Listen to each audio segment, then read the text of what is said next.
Pakbet, pinakbet.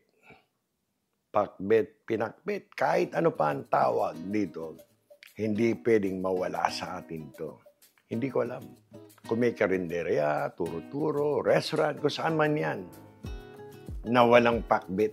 Ako, nakalakihan ko, ang tawag pakbet. Yan ang dadalihin natin ngayon. Nakadali si Mambong ng magagandang gulay, oh. Sariwang gulay, ayun yung ating kalabasa. At bago ako magluluto ng ating pakbet, nagprito na ako, tostadong pampano. Ayan ang kanday ng katerno. Naghihintay na lang ng katerno yan. Napakasimpleng lutuin.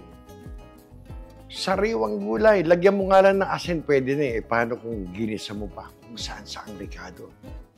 Panalo. Pero, bago yan, bago tayo magluto, ako ay may panukala naway inyong suportahan. Ako'y tuwang-tuwa doon sa ating live streaming kahapon.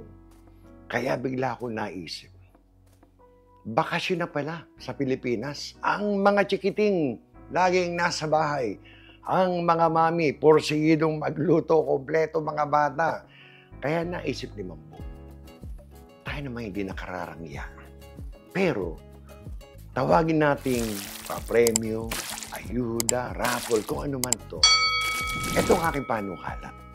Sa mga susunod nating video na ilalabas, siguro, let's say 10 video na ilalabas natin, kada video, magkakaroon tayo ng parang trivia o mga tanong lang na simple like throughout the videos. Kada video, maglalagay ako ng 3 tanong. Halimbawa, gaano karaming asin ang nilagay ko, gaano karaming pepper ang nilagay ko, or maybe mga madadaling trivia lang. Kada isang subscriber ko, allowed kayo na isang tamang sagot kada video para lahat naman makasali. Kasi ito, Pilipinas, kung nasan man kayo, OFW, nasa Amerika, ibang bansa, lahat kayo kasali. Yun nga lang, pag kayong nanalo, kung kayo nasa ibang lugar, ibang bansa, sabihin nyo sa akin kung saan nyo gustong ipadala ang ipa-GCash, yung inyong mapapanalunan sa Pilipinas na inyong kaanak. Ito naman hindi kalaki yan. Kaya nga ang tawag ko, ulam mula kay Mangbong. Kada tamang sagot, meron kayo 500 pesos. Sa tingin ko, ito yung makakaluto na simpleng ulam. Huwag namang mga kare-kare or ano. Pero sa mga simpleng ulamin, para bakasyon ng mga bata eh.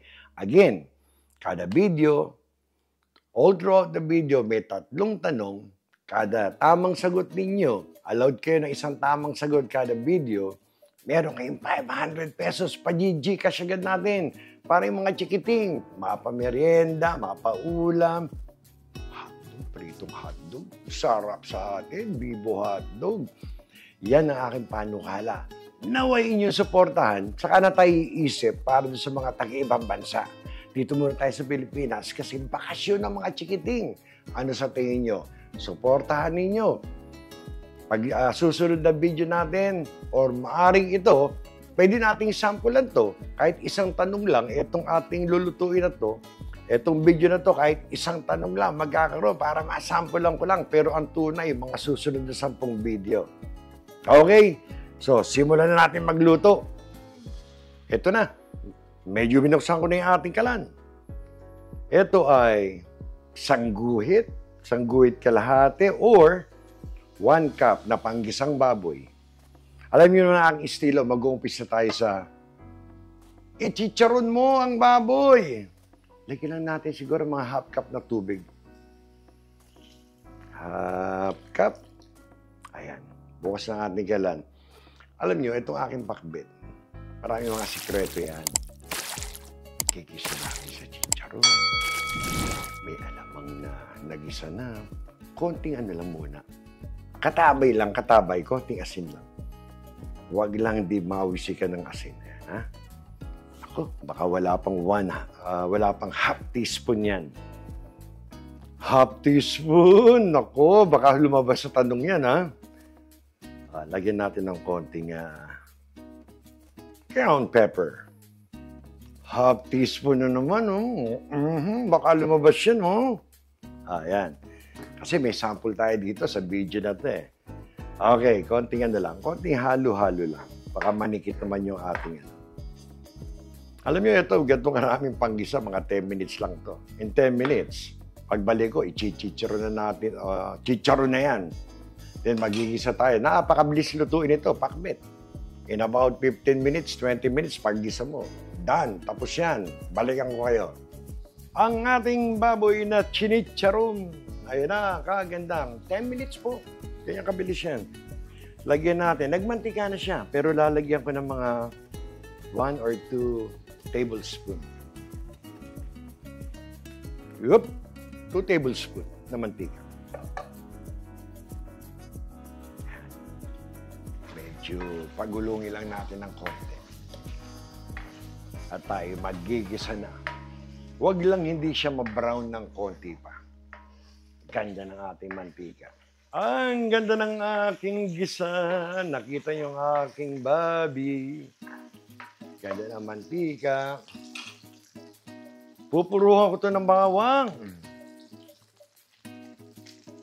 2 tablespoon na bawang. Kaya mga 2 tablespoon yan. Ako, sarap yan sa ano. Sa pakbit.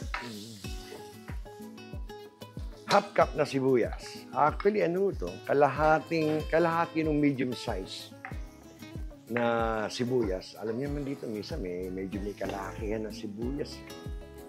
Mga half cup na ano. Ayan na. Ganda, oh. Medyo konting pagulong-gulong lang. Maging translucent ang ating ano, sibuyas. Ayan na. Kaganda. Wala akong nilalagay na patis. Maglalagay ako na ano na alamang. 1 cup na ano. Almost 1 cup. Kasi ito po dalawang ordinaryo ano, kamatis dito. Yan. Para medyo magtubig siya ng konti. Basta pagulugin nyo. Pag medyo yung ating kamatis medyo lumalabsak na ng konti, makikita ko sa inyo kung anong kasunod. Ayun na. Naligis na ang aking kamatis.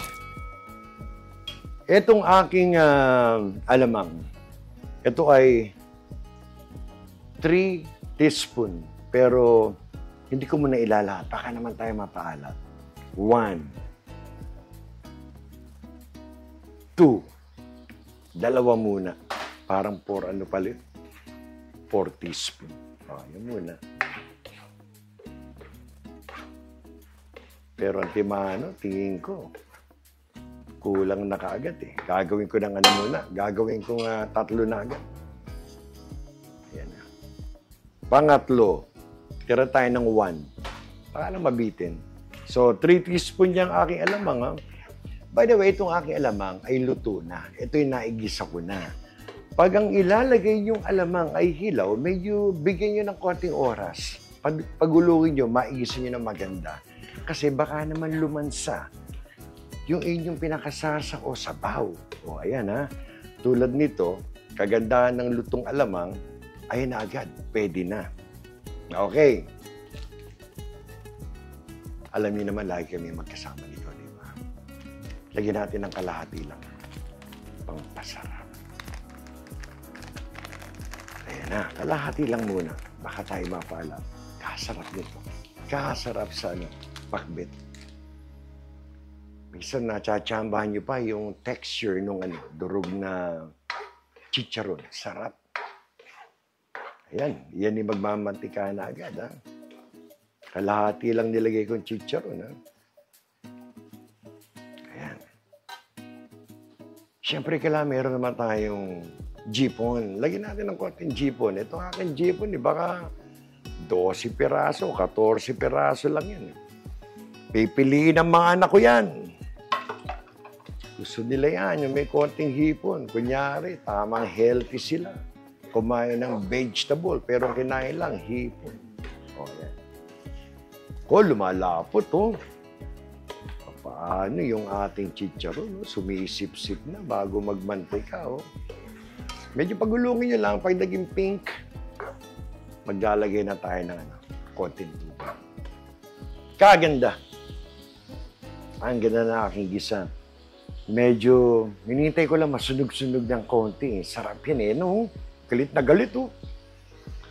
Alam niyo, pag nilagay yung ating mga gulay, magtutubig pa yan. Lalagyan ko lang ng mga 1 cup. Depende sa inyo. Gusto ko ang aking pakbet, may konting sabaw naman. Ang sarap isabaw. 1 cup muna, 1 cup. Yan. Huwag naman yung tuyot na tuyot. May konting sabaw. O, konting halo.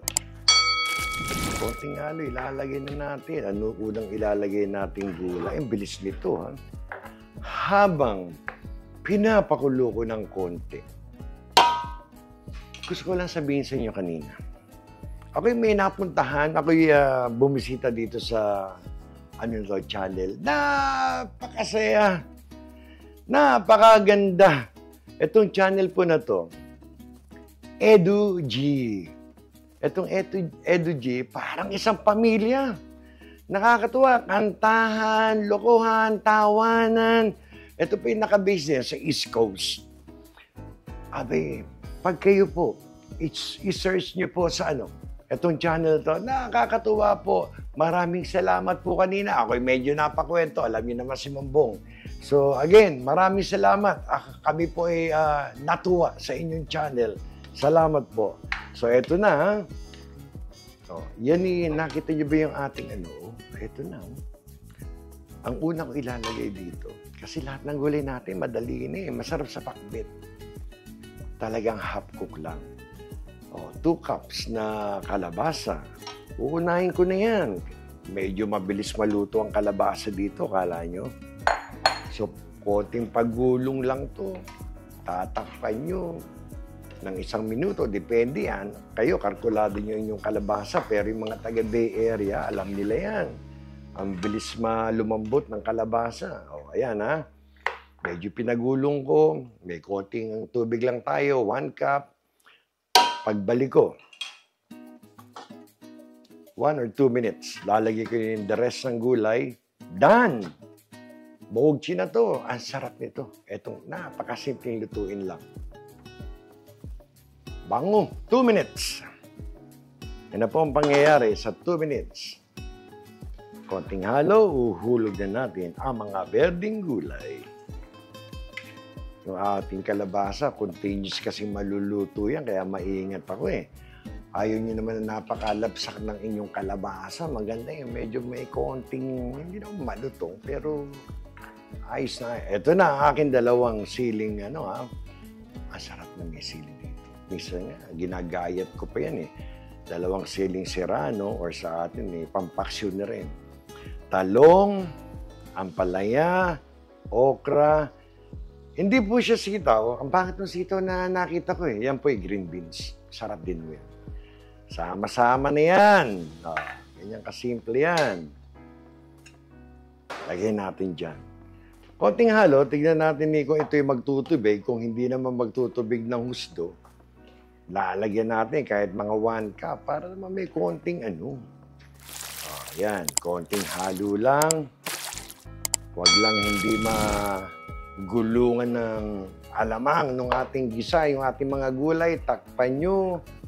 2 minutes. Chicken uli natin. 2 minuto na naman ang nakalipas sa ating palaorasan. Lagay natin siya dyan. Ito po ang 2 minuto. Kailangan natin ng tubig. Bitin ako dyan. Bitin. Masarap yung Okay. May natitira pa po ako. 1.5 cup ng tubig. So, magiging 2.5. Baka 1 cup lang. 1 cup. Lagyan natin yun dyan. Konting halo ulit. Ayan na po. Titikman natin to. In 2 minutes, done na ho to. Kain na to. Bogchi na to. 2 minutes na naman. Gandang bango. Konting halo, titikman ko to. Done. Tingnan natin kung anong dapat i-adjust. Luto na lahat ng gulay, ultimo ang ating talong. Sila po ay lahat ay half-cook. Napakaganda, napakabango. Bakit naman yung sobrang alat kasi? Tingnan natin.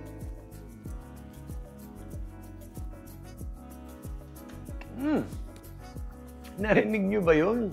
Ang sarap. Wala na kang gagawin. Yung ating nilagay na pantimpla, pampaalat, swak. Yung kalahating chicharon, saka yung alamang, swak. Napakasarap. Napakasimple. Hindi po siya maalat. Pagbalik ko po, ipe-plating ko na. Ito na po. Ito na po.